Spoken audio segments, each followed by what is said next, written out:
your lunch hour with us, and welcome to Employee Considerations for Natural Disasters. Today sponsored by the Workforce Development Board of Riverside County, who you'll hear from in just a moment. But my name is Anna. I'm the Digital Media and Event Strategist here at California Employers Association. Again, we want to just thank you for joining us live today.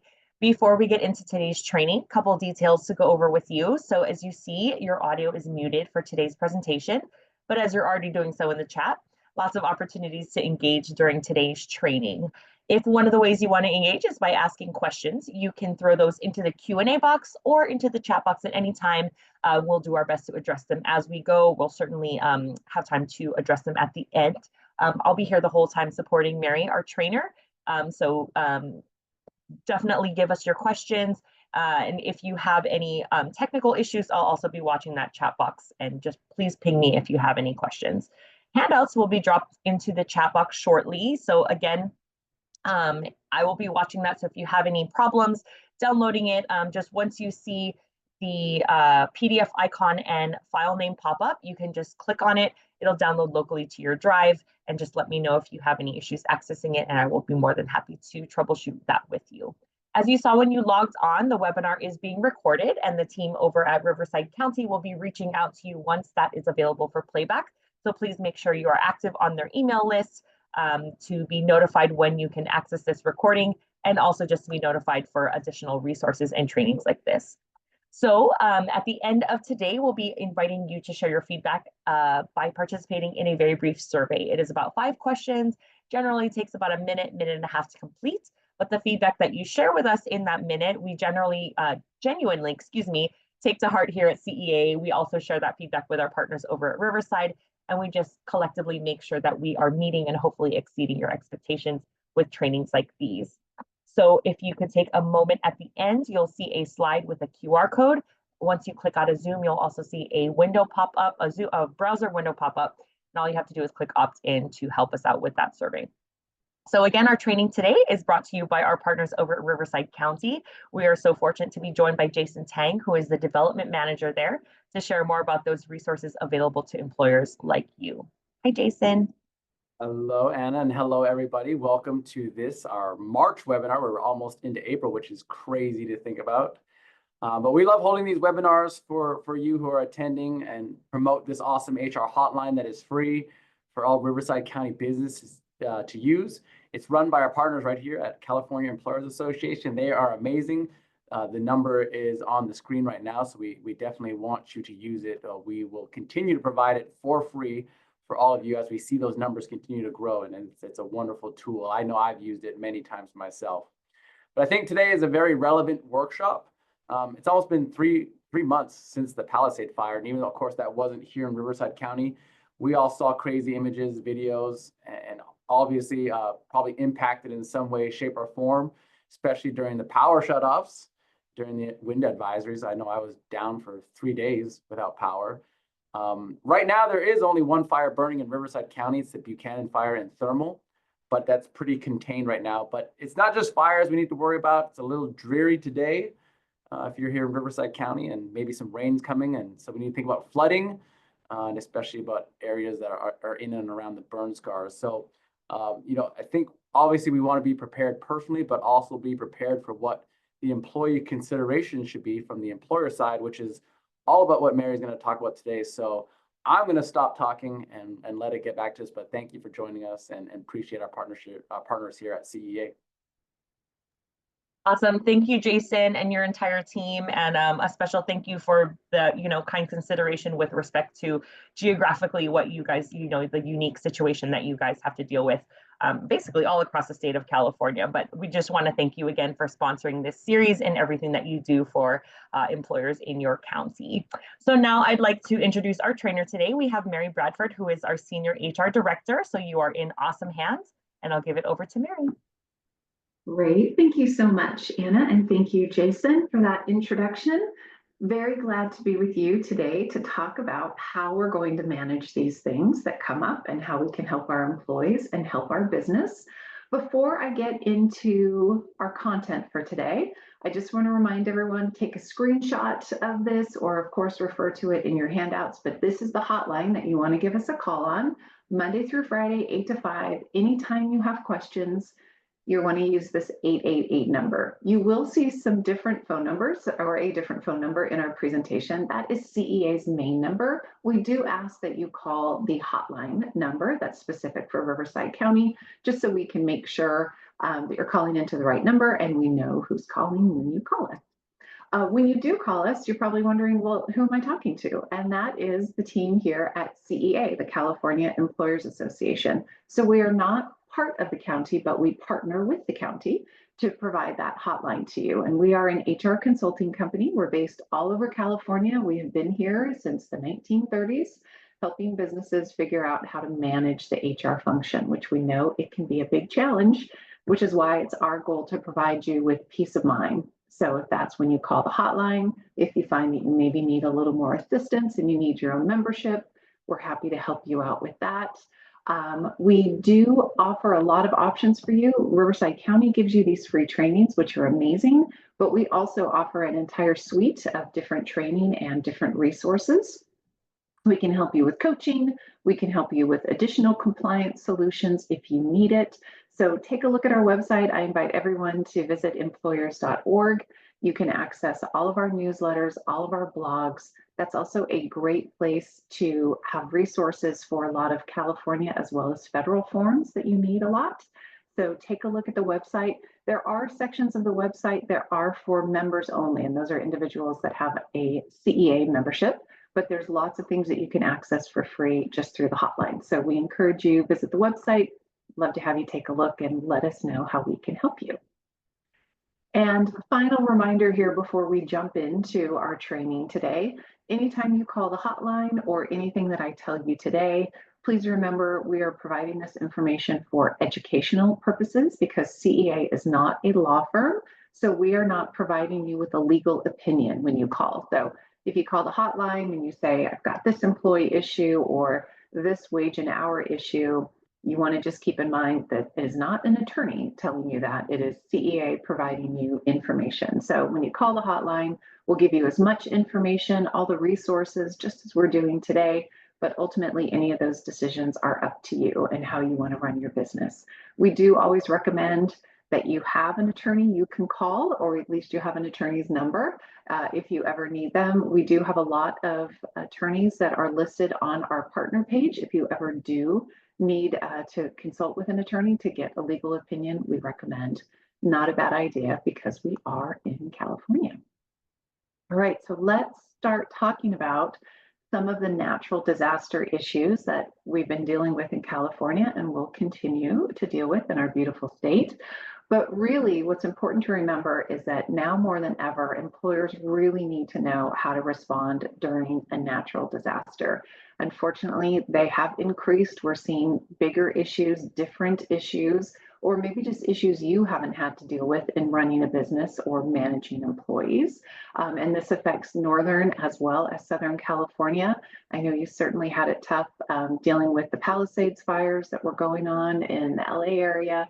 I'm located up in Northern California. We are certainly not immune to having some major wildfire issues up here, and also storms and just crazy weather. Anna and I were just saying the last 2 days have been amazing in the Sacramento area. It's been upper 80 or upper 70s, low 80s. It has just been absolutely stunning. It's supposed to start pouring rain in a day or two. So the weather changes a lot. We have to be flexible to deal with these things when we're having employees saying, what's going on? Am I supposed to come into work? The weather's changing. What do you want me to do? So we have to deal with crazy weather issues. We have to deal with wildfires and then sometimes the subsequent mudslides that might happen. Earthquakes, if you, of course, are in Southern California, certainly in the Bay Area, dealing with earthquake issues all the time. So just things that we have to deal with. So it is really important that we are prepared for these kind of things because there are a lot of ripple effects. Now in Riverside, you weren't that close to Palisades, but you were certainly dealing with the Santa Anas. But oftentimes you as an employer, even if you're not in the immediate area when businesses are affected, you could have power outages, just like Jason was saying. I have a lot of friends and family down in the area. Of course, several people had to evacuate. They were losing power for days and days. So it can affect you even if you're not that close to it. Couple of other things that can happen. Dealing with air quality issues, we're going to talk about that. The rolling blackouts, and that can affect your business certainly when all of your power goes down, when it's completely out of your control. That can be a big problem. When there's debris in the air or contamination issues that might affect wherever you're located, and of course, blocked roads. So this can affect your particular work site and your employees just trying to figure out how they can get to work if they need to get to work. So let's kind of break each of these down and talk about really what you want to be prepared to deal with getting your employees to work, or if your employees need to leave work because they have something going on at home or with their child's school, or even at your own business when you've got an order to evacuate or to leave the area. So let's jump into some of the big health and safety things we need to keep in mind. So there's something called Labor Code Section 1139, which this protects employees from you as an employer taking any adverse action against them if there is an emergency condition going on, and I'll show you what that is here in just a second. So if there is a big situation going on, and if an employee says, I simply can't come to work, or I need to leave the work site because of these emergency conditions, we don't want to take adverse action. So that means we don't want to write them up. We don't want to fire them. We don't want to do anything if they're working and it's one of these protected conditions. If your employee has that reasonable belief that it is unsafe to be where they are, or they need to get to somewhere where a family member or a child is that is unsafe, we need to make sure that we're allowing them to do that. It's also unlawful for you as an employer to require an employee to stay somewhere that's part of a mandatory evacuation. So you don't want to say to an employee, well, everybody else is going to leave, but we need you to stay here to make sure that the building is going to be secure. We don't want to do that as employers, of course. We need to make sure that we're allowing our employees to leave if they need to leave. California has a lot of protections for our employees. So here's a breakdown of really what an emergency condition means. So that means if we have something that is putting people in danger, in extreme peril for people or property due to natural forces or criminal acts. So this is something that can come up if there is some sort of incident in the area and people need to evacuate. Or again, an area where your employees might have their children and those children need to be evacuated. If that's due to a criminal act, that can be protected. When there is that order to evacuate. So again, when you are ordered, or your workplace is ordered to evacuate, to leave, or again, a parent has a child and they need to leave and they need to go get them, that's going to be considered that emergency condition. So again, this could be wildfires, this could be flooding, earthquakes, and again, active shooter or some sort of violent act that is going on. Those are all going to be considered what's known as an emergency condition. Now, something to keep in mind, and this is a reminder for you to take a look at your cell phone policy, is employees must have access to their mobile phone or other form of communication if they need to, or if there's an emergency situation going on, they need to check on the safety of someone or communicate with an individual about their own safety. So this is a reminder, if you have a policy that says you can never ever access your cell phone at work, period, that's not going to be compliant. What you can say is employees should not be using cell phones for personal business unless there is an emergency situation or they need to access their phone due to some sort of emergency or one of those conditions that we talked about. Keep in mind, employees should always have access to some sort of communication, and that could be your own phone system in the company, that they have to be allowed to make an outside call if there's some sort of emergency situation going on. So again, take a look at your handbook, take a look at your policy, and just make sure there's some sort of carve out if we ever do have an emergency situation and employees need to deal with that. This is also something to consider if you have employees who are out at remote locations. Maybe they're visiting a client or a customer. Maybe they are out at an agricultural site. We need to, again, make sure employees have some sort of access to a phone. Now, that might be if you've got someone at an ag site that the foreman or your lead person has a phone that other employees can use and access. So that is certainly an option for you. But just do make sure that's always available if an employee needs to make an emergency call. Now, I know you might have an employee that says, I have to keep my phone with me at all times because my child might need to call me. That's not necessarily the case in this situation. That's a reminder. If somebody says that, you can say, well, your child can always call our office number, or you can always reach your child if there's a situation via the main hotel, or excuse me, the main telephone that we have at the front office. So that's a couple of options too. But employees just saying, I have to have my phone with me at all times, if it's not an emergency situation, you can push back on that a little bit. So let's talk about wildfire smoke regulations. That is certainly something that you were dealing with. So of course, what we have to keep in mind is workers are entitled to clean air in their workplaces. Now, unless your workplace is completely enclosed, Cal OSHA regulations require most employers to monitor the air quality index, or it's known as the AQI. If the AQI for particulate matter rises above 151, which is normally considered that unhealthy, so 151 or above, employers must take engineering and administrative steps to reduce that exposure.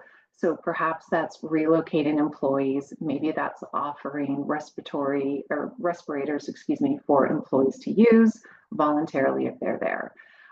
If levels go over 500, then proper use and fit of N95 masks is mandatory. So this is something to keep in mind, depending on your situation. If you have employees or if your office is completely enclosed, you've got air filtration systems, these don't apply to you. But if you have employees who are out in the field, if you have a work site where you have a warehouse door open, or there's a lot of open areas that are open to the outside, we need to make sure that we are aware of these things. So what we have for you on the bottom of this slide is a bit.ly to the wildfire smoke standard. This is a very, very helpful document. I encourage you to take a look at it if it applies to you, because you can take a look and see really what you want to do as far as monitoring. Now, another option, if you're dealing with safety issues, that is a little bit outside of the HR hotline. We can give you some general information, but if you really need a safety partner, we do have a couple of organizations that we work with. Again, you can visit our website, employers.org, click on our partners, and we've got several safety partners if that's something for your workplace that you need a little extra assistance with. The other thing to keep in mind when it comes to something happening in the workplace is a lot of times employees want to be helpful, and maybe there's some debris or there are power lines down, and they say, oh, well, we can clear this up, no problem. Let's take care of this so we can get back to work.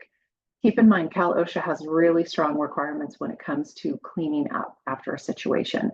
Only qualified electrical workers can work on down power lines, so please don't let your employees ever do that. We know how dangerous it can be. If there's ever a water situation where it is near electrical outlets, best practice is to turn off the water at that main breaker, the power off at the main breaker, and then leave it until that can be inspected by the appropriate people. Now, this sometimes can lead to work delays or work shutdowns, but again, this is something we want to make sure we're following, and we don't want to take any dangerous steps, just trying to get people back to work. Make sure any fire damage that occurs, that needs to be examined and certified by appropriate approved people before individuals can go back in. Don't let people into structures where there has been damage or anything like that. It is much safer to wait until it is clear and it is safe for everybody to go back in. So again, we've got some additional information for you. There's another bit.ly regarding wildfire cleanup. So again, be very cautious with that. So let's start talking about wage and hour issues, which is something you might have to worry about more, because some of these things may not directly affect you, but they're directly affecting your operations, and you need to figure out how you need to pay people properly. So you might be familiar with something called reporting time pay. Reporting time pay only applies to our non-exempt hourly employees, and that is something where we need to pay our employees up to at least one half of their scheduled shift if they're provided with less than their full shift. So for example, you have an employee who is scheduled to work an 8-hour day.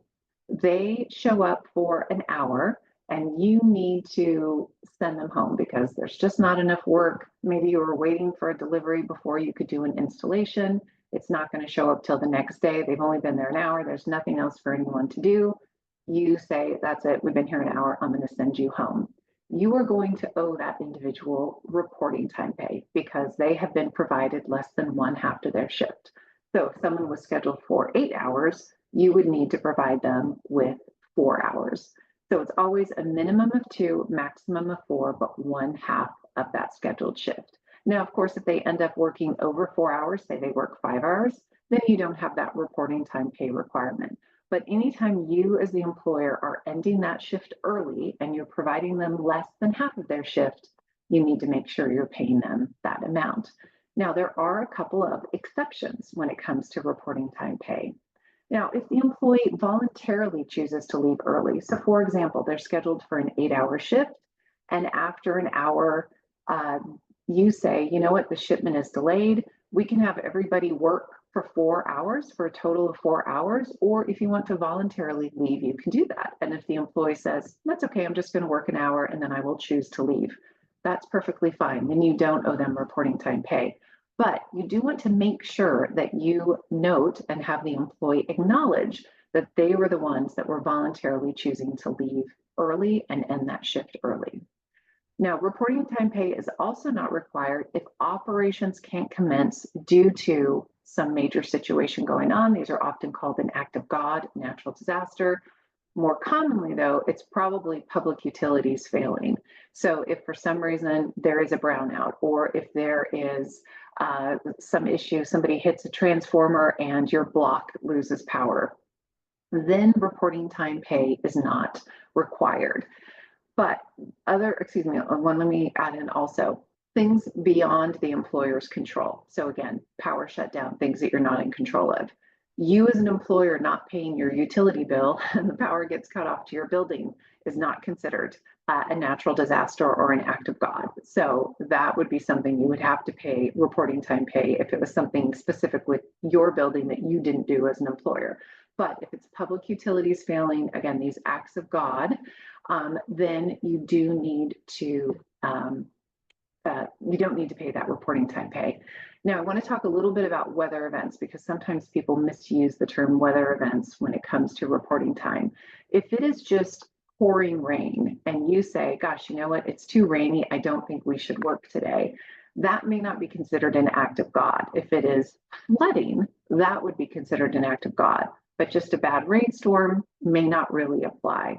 So be careful about using weather for every single reason to say that we're not paying reporting time pay. It needs to be a pretty serious situation that's going on. Another thing to keep in mind with reporting time pay is if you call an employee back to work. So say, for example, an employee comes into work and they work from 8 to 12 in the morning. And then you say, I want you to come back in the afternoon at 3 o'clock. Anytime an employee reports to work a second time, you're required to pay them at least 2 hours for that second shift.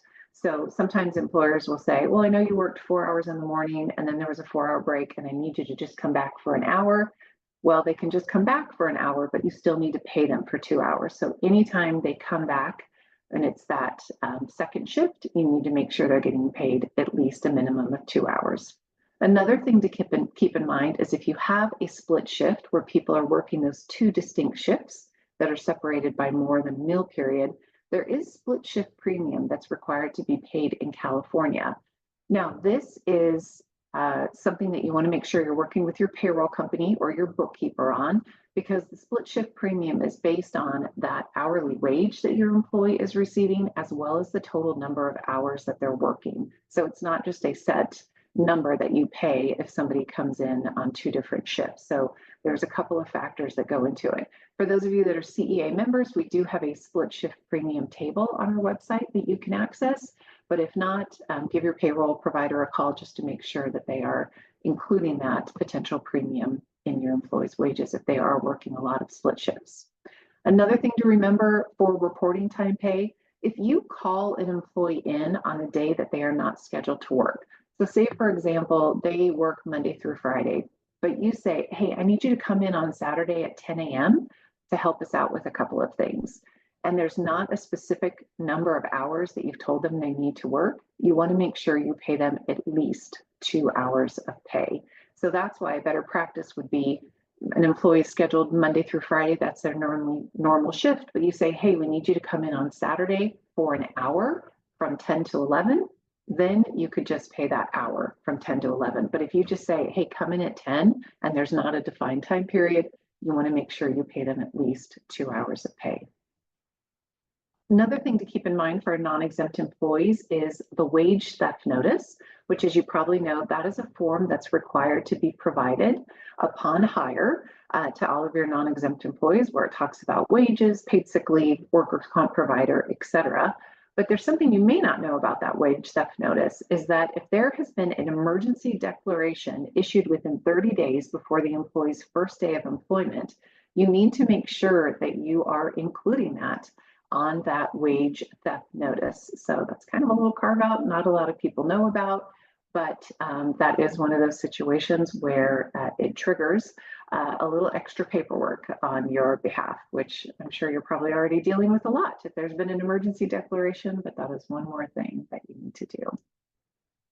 All right, when it comes to exempt employees, remember our exempt employees are paid that flat weekly salary regardless of how many hours that they work. For 2025, the exempt salary is $68,640 annually. That's how much they should be receiving. But if an employee shows up, an exempt employee shows up for work and they're there for an hour and you send them home, they're getting paid for that entire day. You don't want to do any pay deductions when you send an employee home. Now, partial pay deductions are not allowed with exempt employees, but there can be situations where you can do partial deductions from their accrued and available vacation time, for example. Remember, we don't ever take an automatic deduction out of an exempt employee or any employee's paid sick leave. That is always at the employee's discretion. But if an employee is taking time off for personal reasons, then you may be able to take a deduction from their vacation balance. Now, if an exempt employee performs absolutely zero work during an entire work week, you can actually do a full work week unpaid for exempt employees.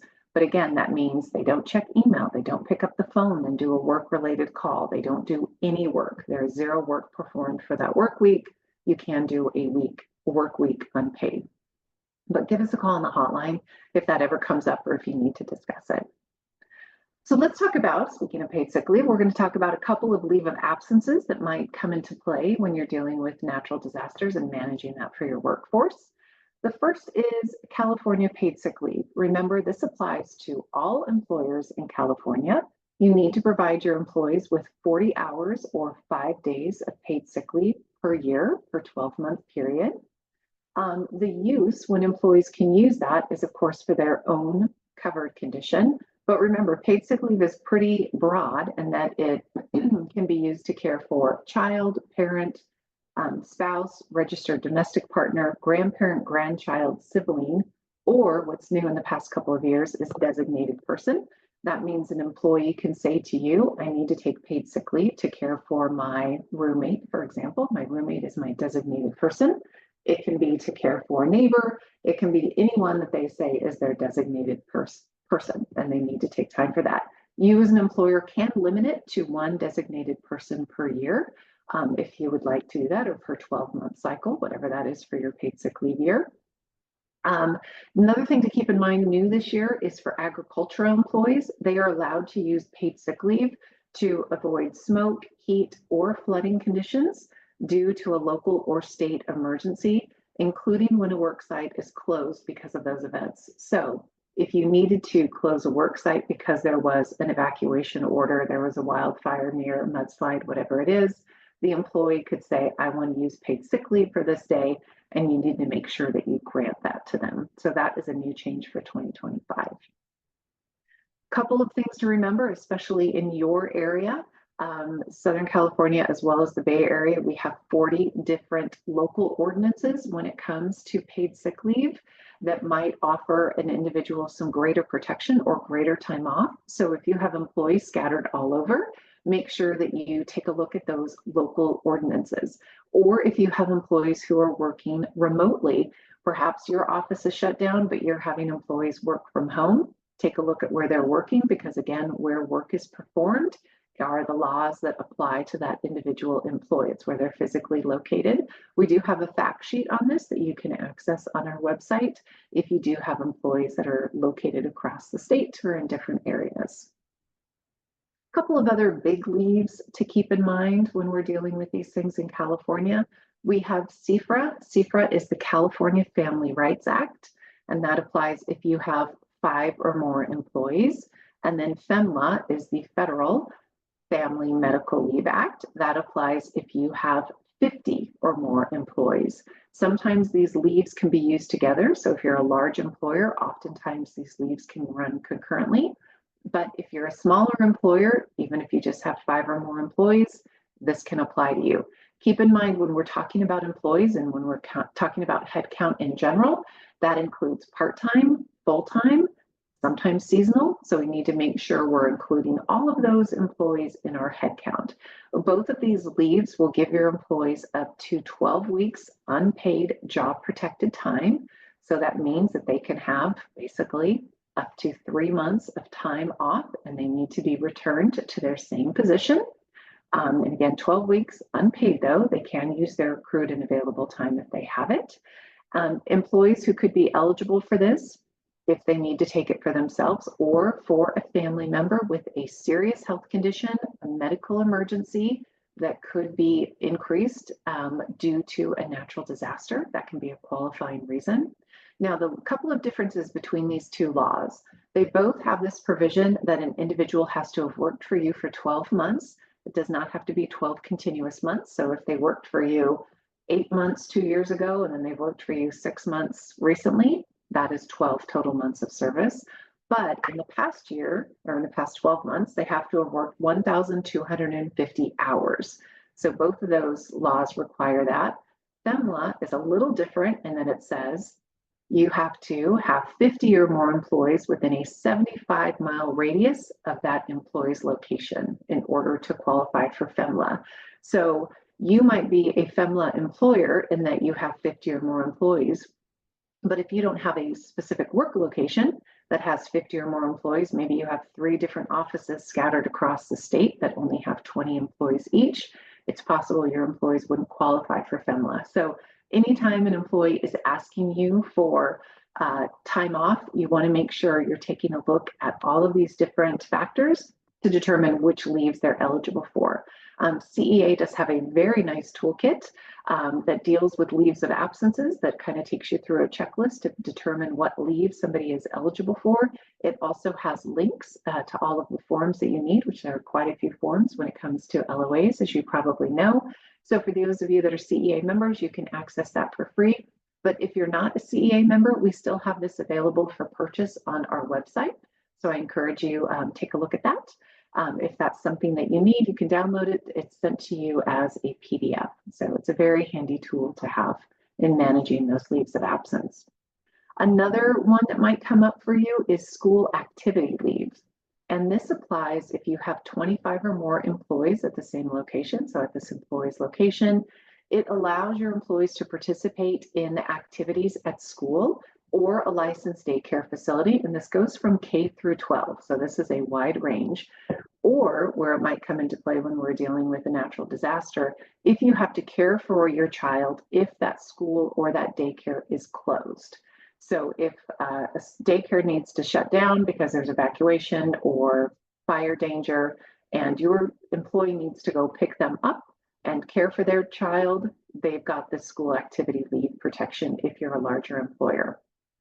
Now, this gives your employees up to 8 hours a month or a total of 40 hours a year in general, but there is no monthly limit during emergencies. So your employee could use all 40 hours in 1 month if there was a natural disaster emergency that was going on.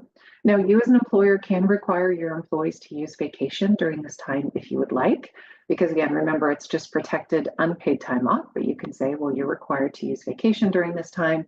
Remember, we can't require them to use paid sick leave. That's at their discretion. You can ask for documentation, so some sort of proof that the employee was attending an event at the school or that the school was closed, something along those lines. And there are some limitations you can put in place if both parents are employed by you. Couple of other leaves to keep in mind. Dealing with these things in California, there is emergency service leave that all employers are provided to give to their employees. So if your employee says, I'm a volunteer firefighter, emergency rescue personnel, a reserve peace officer, and they are called into active duty, you need to make sure we're giving them that time off.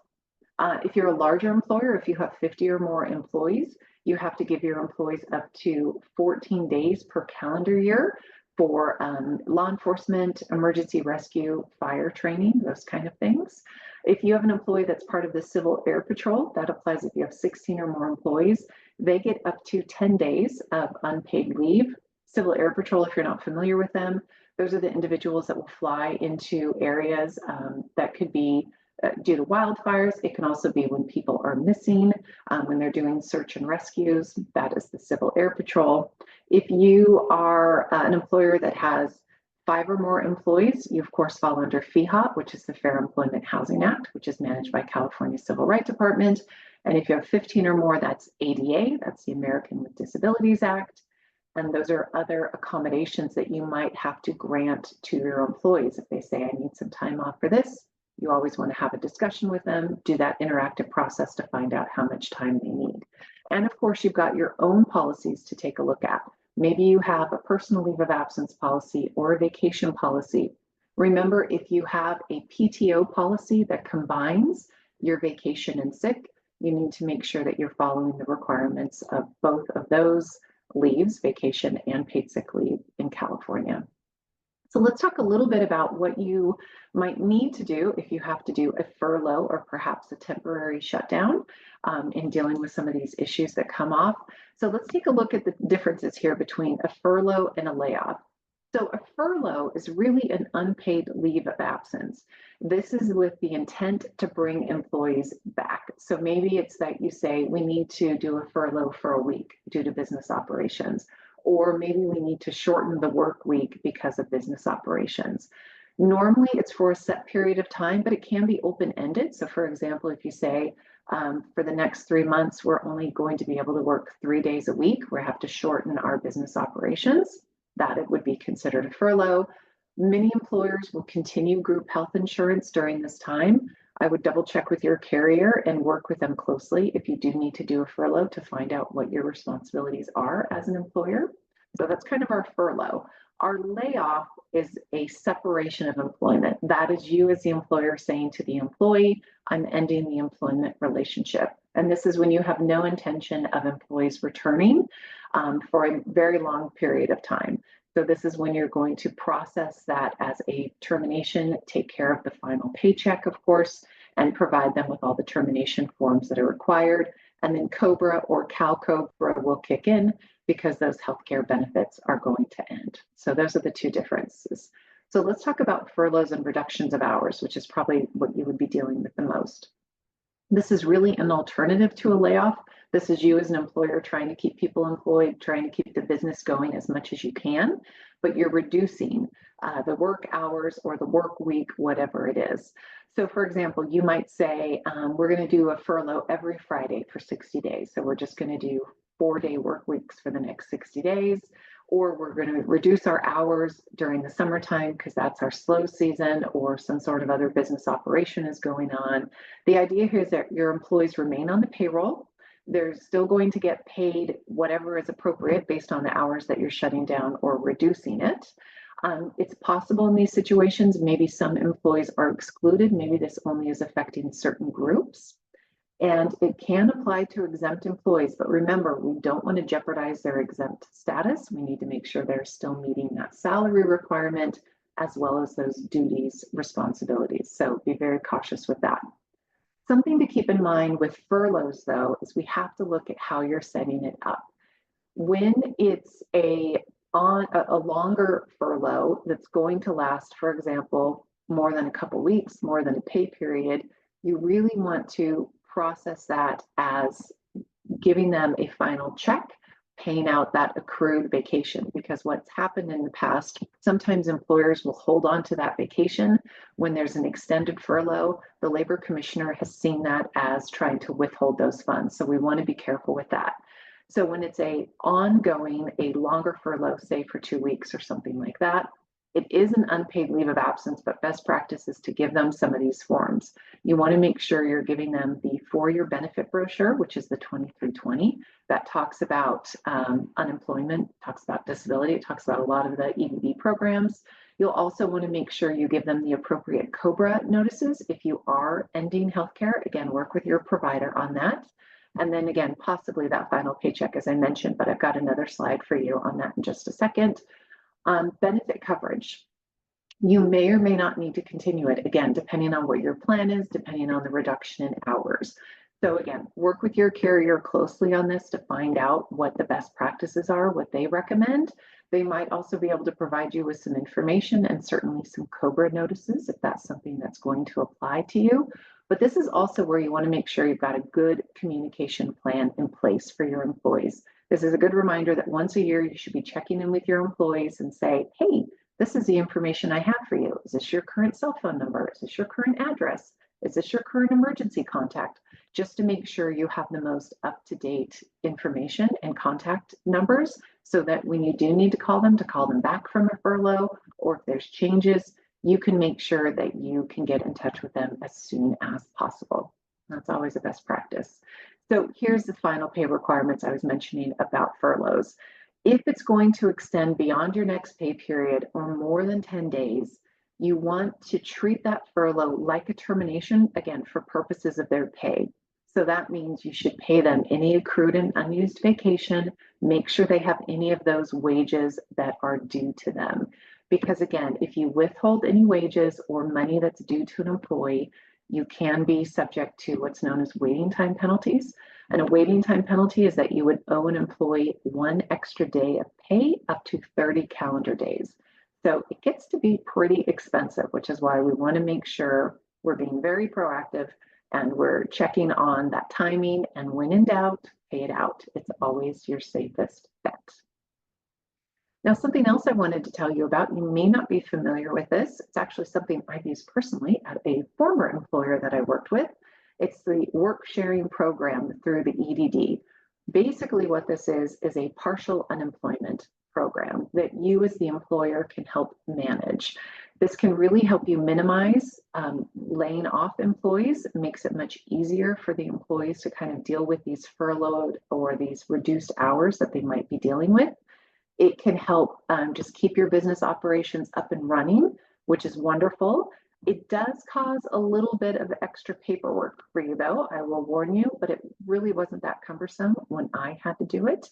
But it can help you in the long run, because if you can hold on to your employees, we all know how difficult it is to rehire employees or search and find new employees. So if you can keep your current employees, even if you have to reduce their days or their hours, this can be a good kind of in between to balance that out.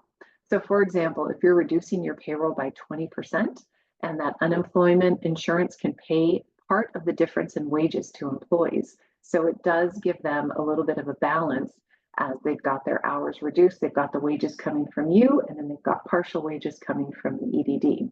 So the EDD does have some great information on that. There's a bit.ly for you at the bottom of this slide, so you can just drop that into your browser if that's something you might need to consider in the future. There's webinars, there's information, there's a lot of good resources for you out there.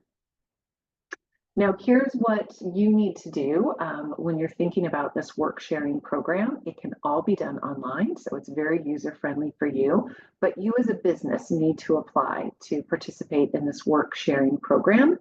The application form is the DE 8686, and that's what you'll use to apply.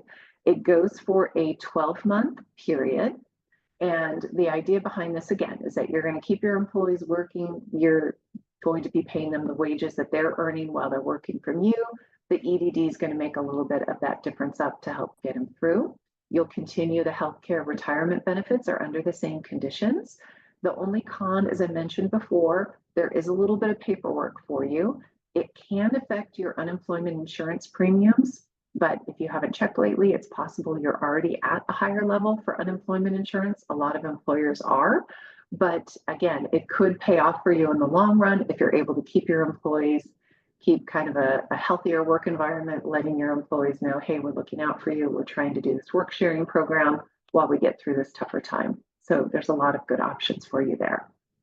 And then let's spend just a couple of minutes talking about employee relations, because we all know how stressful it can be when these things are going on, and a couple of things that you can do as an employer. The first thing you might want to check on is if you do offer healthcare benefits. It's possible there is an EAP program, which is an employee assistance program, already wrapped into your healthcare package. So take a look at that. If not, you might want to consider looking into offering these. But also, lots of cities, lots of counties, lots of state organizations already have employee assistant program type benefits that are available to people of California, but you might just need to let your employees know about them. But if you have your own EAP, if you're not familiar with it, what they do is they offer really confidential support services to employees. It could be dealing with stress. It could be dealing with family issues where they can get some tools and resources. It might be counseling. It might be some other services that are offered. So it's a really nice option that you can remind your employees if you already have it, or if not, just give them a couple of options of who they can contact. Because a lot of times these can be stressful financial times. There can be resources for that. There's sometimes even legal resources that employees can use. So it can be really helpful. So check and see, you might already have one, but if not, there's certainly a lot of great options out there for you. And then of course, another thing that comes up is having to deal with employees that maybe need to work remotely by their choice, or maybe you need them to start working remotely. A lot of you might have dealt with this during COVID. Maybe people were fully remote, or maybe it was a hybrid where they were 2 days in the office, 3 days at home, whatever it was. This often can come into play again if you are dealing with evacuation issues, or there's displacement, or shutdowns due to schools specifically, employees might be asking, or maybe you've had damage done to a building and you just can't have employees work there because it's not safe, it hasn't been cleared, so you need to have them working from home. So this is where, again, you want to think about what policies you want to have, what practices you want to have in place. We always recommend you have a remote work policy if that's something that your business is doing. Figuring out what roles can or cannot work from home, doing that before makes it much easier when these things come up. A lot of times you can have employees work fully from home for some positions. Other positions, maybe it's just not feasible. So that's where you want to take a look and find out what will work for you. When it comes to your non-exempt hourly employees, remember, even if they're working from home, all of the same rules apply.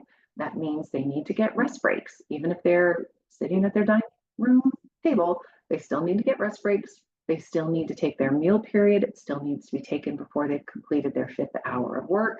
So that means we're clocking in and out, just like we're regularly doing at the work site. Overtime rules apply, etc. Make sure also you have a policy on off-the-clock work and that is prohibited, because you want to make sure you're paying your employees anytime that they are working for you. You also want to have a discussion with your employees and your internal management staff about company files and property. So if your facility is closed for some reason, there's an evacuation, whatever it is, you want to make sure it's clear who is able to access the building, who is able to access your HR files, any of the confidential proprietary information you might have. You want to make sure that is secure. I know a lot of you might store just things on a server in the cloud. You want to make sure only people have access to that who should have access to that. And again, that should be part of your policy, part of your management practice, but make sure it's clear so everyone's on the same page, because as we all know, when these things come up, they're incredibly stressful. People are kind of panicking, freaking out. We want to make sure we're providing them with clear direction on what they should or should not do. And again, as I mentioned before, put together a remote work policy, and then we suggest that you have a remote work agreement with any of your employees who are working remotely or doing a hybrid. You want to make sure it's very clear to them what the expectations are, when they're supposed to be in the office, when they are allowed to work from home, what has to do with as far as travel time. If they're traveling to a different location, have that discussion. If you need to reimburse for internet, for example, or if you're now going to require them to use their personal mobile phones, you do need to provide reimbursement to employees who are using personal property for business. If they're required to use those personal devices, you need to reimburse them a portion of that cost. So that's why it's nice to have an agreement in place so everybody's clear on what those expectations are. All right, a couple of to-dos for you here as we start to wrap it up. Really, the best thing you can do is be as prepared as possible. So that means you're going to make sure your policies are up to date. You're going to make sure your management team knows what to do. If you have multiple locations, and for those of you that might be located out of state, but you're dealing with locations in California, make sure everybody is on the same page and knows what their roles and rights and responsibilities are. Make sure you train all of your supervisors just in general, reminding them about paid sick leave requirements, reminding them about wage and hour issues, about clocking in, clocking out, paying overtime properly, and of course, any of those protected leaves that might come up. As far as using vacation, all of those time off requests, make sure they are handled objectively and fairly to keep you safe. And of course, keep open to different options for flexibility for hybrid, remote, the work share program, anything you can do to keep your business going, keep things moving along. That is the best thing you can do. So a lot of preparation can make it much easier when these situations come up. Now, as I mentioned before, if you feel that you need a little extra assistance outside of the HR hotline, we do have individual memberships. We would love to help you out one-on-one if that's something that you need. We have different levels. Take a look at this slide. We also have a new program called HR Assist, where we can have a dedicated individual help you out. So you can visit our website to get some more information on that. We'd be happy to talk with you if that's something that might be beneficial for you. And wanted to get to a couple of questions we had before I turn it back over to Anna. So we had a question come in. What's the best way of finding if an emergency declaration was announced? Good question.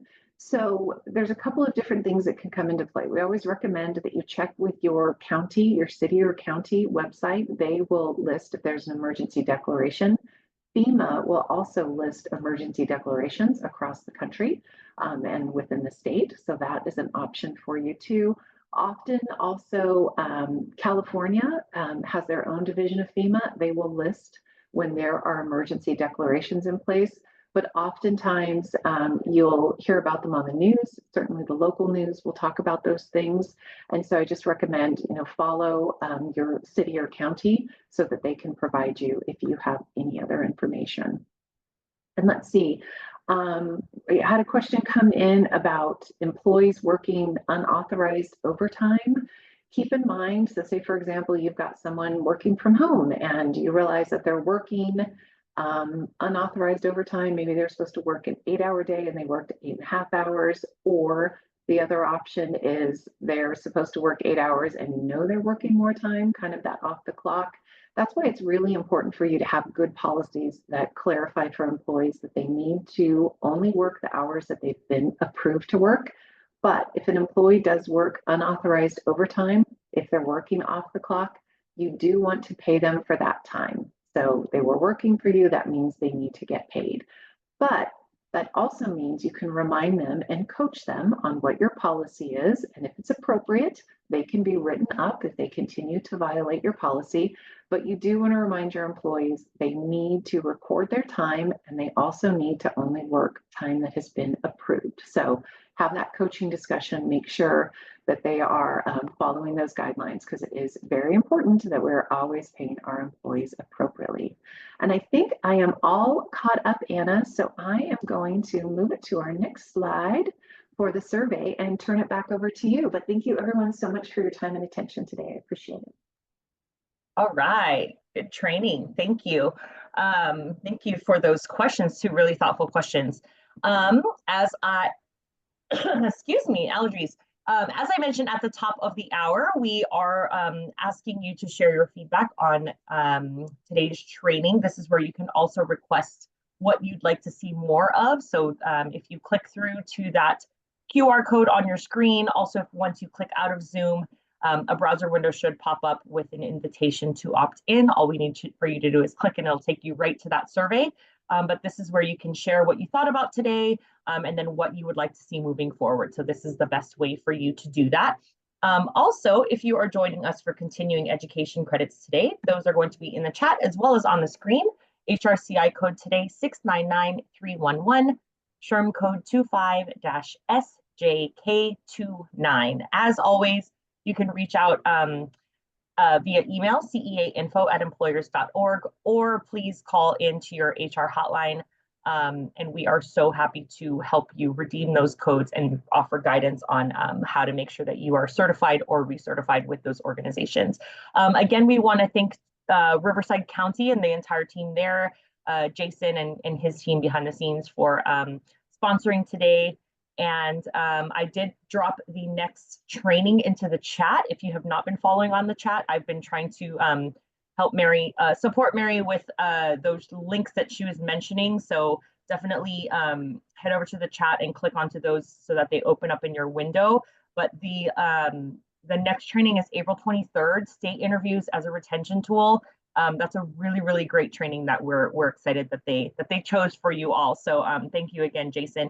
Any closing remarks for our attendees here, Jason? No, just thank you all for taking the time to be with us today. Know that we are always here to help you in any of your workforce needs. And if you have questions that are outside of workforce, we have a good network of partners that we're always happy to lead you to the right to get your answers. So thank you, Anna. Thank you, Mary. Appreciate you both. Awesome. Well said. And I want to thank you all again for spending your lunch hour with us. And we look forward to seeing you on April 23rd. So make sure you register for that. Thank you, Mary, for leading us. Thank you, Jason, for sponsoring. And thank you all for joining. We'll see you next month. Cheers.